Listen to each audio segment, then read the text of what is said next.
Hello दोस्तों, welcome back to JDS Prime. आज के इस वीडियो में आपका बहुत बहुत स्वागत है। देखिएगा, जो साइंस का पार्ट 1 है वो आपके चैनल पर वो अपलोड कर दिया गया है। नेक्स्ट मैंने आज ये वीडियो बनाना साइंस का सेकंड। देखिए, पहले वीडियो में मैंने 35 क्वेश्चंस कवर कर दिए थे। सेकंड ये वीडियो है, इसमें हम 36 क्वेश्चन से स्टार्ट करते हैं। फर्स्ट क्वेश्चन क्या लिखा हुआ है, देखिए, यदि गुरुत्व की क्रिया के अंतर्गत मुक्त रूप से कोई वस्तु गिरती है तो गुरुत्व के अधिक कार्य का मान क्या होगा। तो याद रखिएगा, उसके अधिक कार्य का जो मान होगा वो हमेशा धनात्मक होगा। ठीक है ना। सेकंड क्वेश्चन 37 हमारा क्या है, जब रेलवे स्टेशन के क्षैतिज पथ पर कुली अपने सिर पर सामान ले जाता है तो किया गया कार्य क्या होता है। याद रखिएगा, किया गया कार्य क्या होता है, शून्य होता है। ठीक है ना। आगे क्या लिखा है, किसी पिंड पर 20 न्यूटन का बल क्षैतिज से 60 डिग्री के कोण पर कार्य कर रहा है और पिंड पृथ्वी पर 3 मीटर विस्थापित हो जाता है। किया गया कार्य कितना है। याद रखिएगा, किया गया कार्य कितना होगा, 30 जूल होगा। बाकी डेरिवेशन वाले जितने भी क्वेश्चन होंगे वो मैं लास्ट में करवाऊंगा। ठीक है ना। बंदूक से छोड़ी गई गोली अपने लक्ष्य में, नेक्स्ट सुनिएगा, बंदूक से छोड़ी गई गोली अपने लक्ष्य को भेद सकती है, ऐसा किसके कारण होता है। तो याद रखिएगा, मोस्ट इम्पॉर्टेंट क्वेश्चन लिख लीजिएगा, गतिज ऊर्जा के कारण। ठीक है ना। ये मोस्ट इम्पॉर्टेंट MI लगा लीजिए, MI। ठीक है, ये क्वेश्चन मोस्ट इम्पॉर्टेंट है आपके लिए। नेक्स्ट क्वेश्चन आपका लिखा हुआ है, कोई व्यक्ति किसी घर्षण रहित क्षैतिज धरातल पर एक निश्चित दूरी तक वह कैसे आगे बढ़ सकता है। तो याद रखिएगा, झुककर आगे, यानी कि थोड़ा सा झुककर आगे बढ़ सकता है। ठीक है ना। नेक्स्ट क्वेश्चन हमारा, देखिए, एक थोड़ा साफ आपको दिख नहीं रहा होगा, क्वेश्चन थोड़ा वैसा है तो साफ मैं आपको अच्छे से पढ़ दे रहा हूँ। लिखा है, यदि एक व्यक्ति 10 न्यूटन बल लगाकर एक बाल्टी पकड़े है, वह 5 मीटर की दूरी तय करता है तथा 10 मीटर की ऊंचाई पर चढ़ता है, तो उसके द्वारा किया गया कार्य क्या होगा। तो याद रखिएगा, उसके द्वारा किया गया कार्य जो है क्या होगा, 100 जूल होगा। नेक्स्ट क्वेश्चन हमारा लिखा है, नेक्स्ट क्वेश्चन, एक कार और एक मोटरसाइकिल की गतिज ऊर्जाएं समान हैं। यदि समान अवरोधक बल लगाया जाए तो वे क्रमशः X, Y, Z तथा Z और दूरी पर रुके तो इसका मान पूछ रहा है। तो इसका मान हमेशा रहेगा X बराबर Y बराबर Z, यानी कि तीनों बराबर स्थान पर रुकेंगे, उनकी दूरी का मान बराबर होगा। नेक्स्ट क्वेश्चन आपका कह रहा है, किसी वस्तु का द्रव्यमान 45 किलोग्राम है पर 100 न्यूटन का बल लगाकर 5 मीटर तक धकेली जाती है, तो किया गया कार्य क्या होगा। ये रहा आपका आंसर, किया गया कार्य क्या होगा, 208,333.3 जूल। ठीक है ना। ये क्वेश्चन आपका हो गया। नेक्स्ट आपका है, पीसा की झुकी हुई मीनार, मोस्ट इंपॉर्टेंट क्वेश्चन है। ठीक है, मीनार गिर नहीं सकती, इसका कारण क्या है। तो याद रखिएगा, गुरुत्वाकर्षण केंद्र से जाने वाली ऊर्ध्वाधर लाइन तल के अंदर रहती है, इसीलिए जो पीसा की झुकी हुई मीनार है वो कभी गिर नहीं सकती। नेक्स्ट क्वेश्चन आपका लिखा हुआ है, आगे बढ़ते हैं क्वेश्चन पर। नेक्स्ट आपका लिखा हुआ है कि एक मशीन 700 मीटर पर सेकंड के वेग से 1 मिनट में 60 डिग्री गोली दागता है। यदि प्रत्येक गोली का द्रव्यमान 50 किलोग्राम है तो मशीन द्वारा उत्पन्न शक्ति क्या होगी। तो 12250, यानी कि 12,250 वाट के जो शक्ति होगी वो उत्पन्न होगी। नेक्स्ट आपका लिखा हुआ है, दो समान द्रव्यमान की वस्तुओं की गतिज ऊर्जाओं का अनुपात 4:5 है, उनके वेगों का अनुपात 2:3 होगा। ये आपका आंसर हो जाएगा। ठीक है। नेक्स्ट आपका क्वेश्चन है, हवाओं की गतिज ऊर्जा, यानी कि क्या लिखा हुआ है, हवाओं की जो ऊर्जा होती है वो कौन सी ऊर्जा होती है। तो याद रखिए, केवल गतिज ऊर्जा होती है। नेक्स्ट क्वेश्चन आपका लिखा हुआ है, एक मकान की छत से भूमि की ओर एक साथ गिराया जाता है। एक मकान की छत से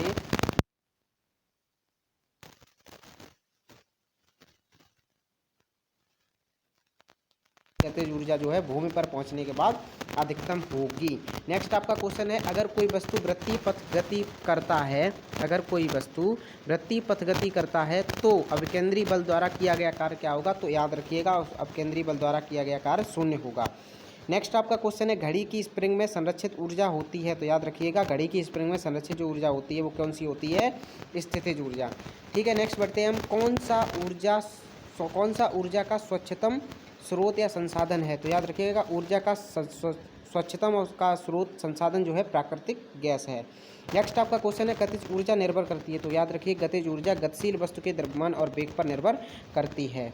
नेक्स्ट आपका क्वेश्चन है 1 किलोवाट घंटे स्लैश मेगा जूल के बराबर है, तो याद रखिएगा 3.6 मेगा जूल बराबर होता है 1 किलोग्राम घंटे, 1 किलोवाट घंटे। नेक्स्ट आपका क्वेश्चन है व्यावसायिक रूप से कोयले से उत्पन्न ऊर्जा कहलाती है, तो याद रखिए व्यावसायिक रूप से कोयले से उत्पन्न ऊर्जा कौन सी कहलाती है? तापीय ऊर्जा। नेक्स्ट आपका क्वेश्चन है किलोवाट घंटा इकाई है, तो किलोवाट घंटा किसकी इकाई है? क्षमता की इकाई है। ठीक है ना, आगे बढ़ते हैं। आगे लिखा गया है सूर्य की ऊर्जा का कार्य है, तो सूर्य की, ये क्वेश्चन बहुत ही आपका एकदम इम्पोर्टेंट है और बहुत ही अच्छा है, मोस्ट इम्पोर्टेंट लिख लीजिए। सूर्य की ऊर्जा को जो कारण है वो नाभिकीय संलयन के कारण सूर्य में ऊर्जा उत्पन्न होती है। क्या वैश्विक ऊर्जा का महत्वपूर्ण द्वितीयक स्रोत है? क्या वैश्विक ऊर्जा का महत्वपूर्ण द्वितीयक स्रोत है? तो कौन सा है? नवीकरणीय ऊर्जा, ये आपका आंसर हो जाएगा। ठीक है, नेक्स्ट आपका लिखा हुआ है भोजन की ऊर्जा किस इकाई द्वारा मापी जाती है? तो याद रखिएगा भोजन की जो ऊर्जा होती है वो कैलोरी के द्वारा मापी जाती है। नेक्स्ट लिखा हुआ है किसी मनुष्य का भार यदि पृथ्वी पर 600 न्यूटन है तो चंद्रमा पर उसका भार कितना होगा? याद रखिएगा चंद्रमा पर उसका भार कितना होगा? 100 न्यूटन इसका चंद्रमा पर भार होगा।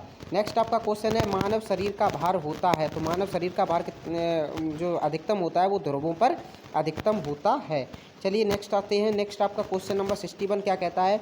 सार्वत्रिक गुरुत्वीय स्थिरांक जी का मान कितना होता है? तो 6.673 × 10⁻11 जो होता है सार्वत्रिक गुरुत्वीय स्थिरांक का मान होता है। नेक्स्ट आपका क्वेश्चन है तुल्यकली उपग्रह के परिक्रम की अवधि होती है, तो याद रखिएगा 24 घंटे। नेक्स्ट क्वेश्चन है यदि पृथ्वी का द्रव्यमान वही रहे और त्रिज्या 1% से कम हो जाए तब पृथ्वी के तल पर जी का मान होगा, तो याद रखिएगा 2% बढ़ जाएगा जी का मान। पृथ्वी का पलायन वेग, तो याद, ये मोस्ट इंपॉर्टेंट क्वेश्चन है। पृथ्वी का पलायन वो वेग होता है वो 11.2 किलोमीटर पर सेकेंड होता है। ठीक है ना। नेक्स्ट क्वेश्चन आपका है यदि पृथ्वी का गुरुत्वाकर्षण बल अचानक लुप्त हो जाए तो परिणाम क्या होगा? वस्तु का भार शून्य हो जाएगा परंतु द्रव्यमान वही रहेगा। वस्तु का जो भार है वो शून्य हो जाएगा लेकिन द्रव्यमान आपका वही रहेगा। नेक्स्ट क्वेश्चन है आपका भारहीनता क्या होती है? तो याद रखिए भार किससे मापते हैं? गुरुत्वाकर्षण बल। गुरुत्वाकर्षण बल जितना आपका अधिक होगा भार उतना ज़्यादा होगा, तो भारहीनता होगी गुरुत्वाकर्षण की शून्य स्थिति में हमारा भारहीनता पाई जाएगी। ठीक है। नेक्स्ट क्वेश्चन आपका है एक ऊंची इमारत से 9.8 मीटर पर सेकंड स्क्वायर के समान त्वरण के साथ गिराई जाती है, 3 सेकंड बाद उसका वेग क्या होगा? 29.5 मीटर सेकंड उसका वेग हो जाएगा। नेक्स्ट क्वेश्चन आपका आता है कोई वस्तु अधिकतम भारशील होती है, तो याद रखिएगा कोई भी वस्तु जो अधिकतम भारशील होगी वो हमेशा किस में होगी? निर्वात में। नेक्स्ट क्वेश्चन आपका आता है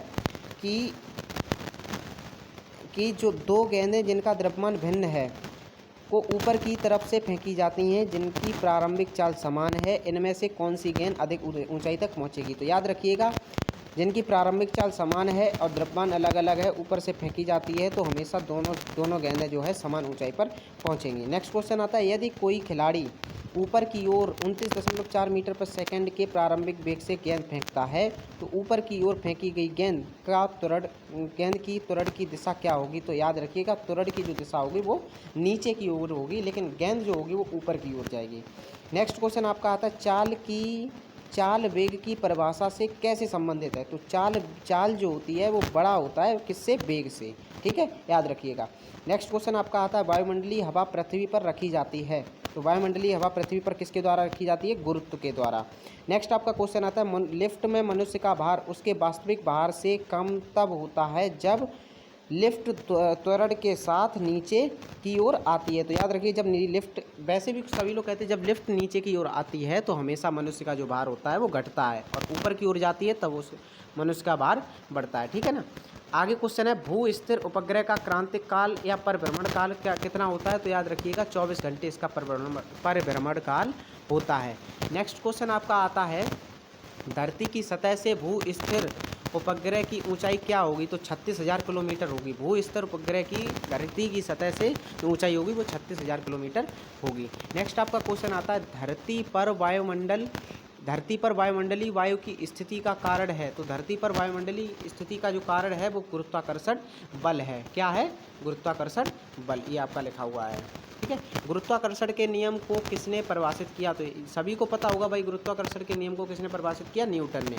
नेक्स्ट क्वेश्चन आपका आता है पृथ्वी पर वायुमंडलीय वायु किसके द्वारा बनी रहती है, तो गुरुत्वाकर्षण बल के कारण या गुरुत्वाकर्षण के कारण। नेक्स्ट क्वेश्चन आपका आता है पृथ्वी पर अपना वायुमंडल क्यों है, तो पृथ्वी पर अपना वायुमंडल क्यों है, गुरुत्व के कारण, क्योंकि पृथ्वी पर गुरुत्वाकर्षण है। नेक्स्ट क्वेश्चन आपका है न्यूटन के गुरुत्वाकर्षण नियम से दो वस्तुओं के बीच बल है, तो याद रखिएगा उनके द्रव्यमान के गुणनफल के समानुपाती होता है। क्वेश्चन बहुत ही इंपॉर्टेंट है, इसे याद रखिएगा। नेक्स्ट क्वेश्चन आता है आपका जिस ताप पर किसी पदार्थ का ठोस अवस्था में द्रव अवस्था में परिवर्तित कहलाता है, तो क्या कहलाता है, गलनांक कहलाता है। ठीक है, नेक्स्ट ये 2-3 क्वेश्चन उसके हैं केमिस्ट्री के, देखिएगा। पायस एक कोलाइड है, तो पायस कोलाइड किसका है, द्रव में द्रव का जब हम कोलाइड बनाते हैं तो उसे हम क्या कहते हैं, पायस। ठीक है, द्रव में द्रव का जो कोलाइड बनता है उसे हम कहते हैं पायस। नेक्स्ट क्वेश्चन आता है रासायनिक रूप से शुष्क बर्फ वस्तुतः क्या है, तो याद रखिएगा ठोस कार्बन डाइऑक्साइड। रासायनिक रूप से शुष्क बर्फ क्या है, ठोस कार्बन डाइऑक्साइड। नेक्स्ट आपके 2 क्वेश्चन और हैं, देखिएगा दूध किस प्रकार का मिश्रण है, तो याद रखिएगा दूध जो है पायस मिश्रण है। ठीक है, द्रव में द्रव का जो मिश्रण होता है वो पायस मिश्रण होता है।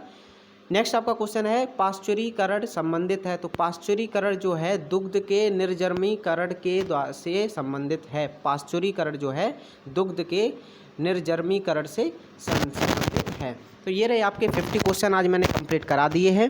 नेक्स्ट वीडियो आपकी पार्ट 3 जल्दी लेकर आऊँगा, कल आपकी वीडियो अपलोड हो जाएगी पार्ट 3 की। और इसी तरीके से आप भाई साथ बने रहिएगा। चैनल पर अगर नए हो तो चैनल को सब्सक्राइब करें, और वीडियो अगर अच्छी लगी हो तो वीडियो को लाइक शेयर ज़रूर करें। ठीक है, और भाई आप लोगों का सपोर्ट बहुत चाहिए और सपोर्ट बनाए रखिएगा। साथ ही साथ इसी तरीके से आपकी मैथ और साइंस की वीडियो लगातार आती जाएंगी। और मैंने ये डिसीजन और लिया है कि आपके इंग्लिश की जो वोकैब है, जैसे वो आता है आपका एरर आते हैं, एरर मैं उसकी बात कर रहा हूँ, स्पेलिंग एरर की। ठीक है ना, क्योंकि ग्रामेटिकल मैं अभी नहीं पढ़ा पाऊँगा। अगर वोकैब और उसके जो आपका एरर आता है, उसका स्पेलिंग एरर आता है, वो मैं कंप्लीट करवा दूंगा। आपका लगभग 200-300 जो स्पेलिंग वर्ड हैं वो करवा दूंगा। ठीक है ना, तो मिलते हैं नेक्स्ट वीडियो में, तब तक के लिए बहुत बहुत धन्यवाद। और चैनल को सब्सक्राइब जरूर करिए अगर चैनल सब्सक्राइब नहीं है, और वीडियो को लाइक ज़रूर कीजिएगा। ठीक है भाई, जय हिंद जय भारत, मिलते हैं नेक्स्ट वीडियो में। ओके।